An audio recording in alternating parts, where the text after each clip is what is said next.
টি-20 বিশ্বকাপের প্রস্তুতি অংশ হিসেবে স্কটল্যান্ড ও নেদারল্যান্ডসের সঙ্গে ত্রিদেশীয় সিরিজ খেলবে বাংলাদেশ নারী দল।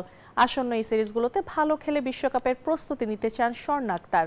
সেই সাথে দলীয় একতাকে শক্তি মানছেন তিনি।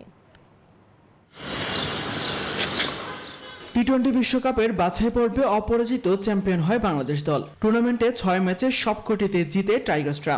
জায়গা করে নেয় জুনে ইংল্যান্ডে হতে যাওয়া নারী বিশ্বকাপে। ইতোমধ্যে ইংল্যান্ডে শুরু হয়ে গেছে 100 দিনের ক্ষণগণনা। যদি সুবহানা মুস্তারিদের কাছে এবার লক্ষ্যটা আরো বড়, বাছাই পর্বে পাওয়া আত্মবিশ্বাস মূল পর্বে ছড়িয়ে দেয়া। সেই লক্ষ্যে প্রস্তুতিও শুরু করেছে টাইগার্সরা। বিশ্বকাপের আগে বিপিএল সহ কয়েকটি সিরিজ থাকায় প্রস্তুতি দারুণ হবে বলে বলছেন লেগ স্পিনার স্বর্ণা আক্তার। যুক্তরাষ্ট্রের 1 নম্বর জিম চেইন গোল্ড জিম এখন আবারও বাংলাদেশে।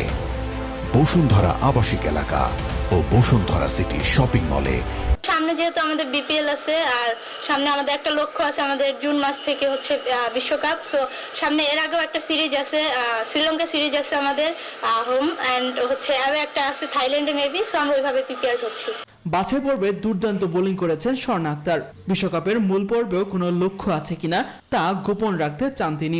সেই সাথে দলের একতাই বড় শক্তি হিসেবে দেখছেন এই লেগ স্পিনার। নিজের পার্সোনাল বলতে গেলে এটা সিক্রেট থাক, যখন আমি খেলবো হয়তো বা আপনারা দেখতে পারবেন যে আমার আসল গোলটা কি, এটা সিক্রেট থাক। আর আমাদের ব্যক্তিগত যদি দল হিসাবে বলেন, আমাদের হচ্ছে সবসময় বলবো আমাদের ইউনিটি হচ্ছে খুব থেকে স্ট্রং। আমরা মানে দলগতভাবে খুব ভালো, একে অপরকে খুব হেল্পফুল। টি-20 বিশ্বকাপে এই গ্রুপে আছে বাংলাদেশ দল, যেখানে তাদের প্রতিপক্ষ অস্ট্রেলিয়া, ভারত, পাকিস্তান, দক্ষিণ আফ্রিকা ও নেদারল্যান্ডস।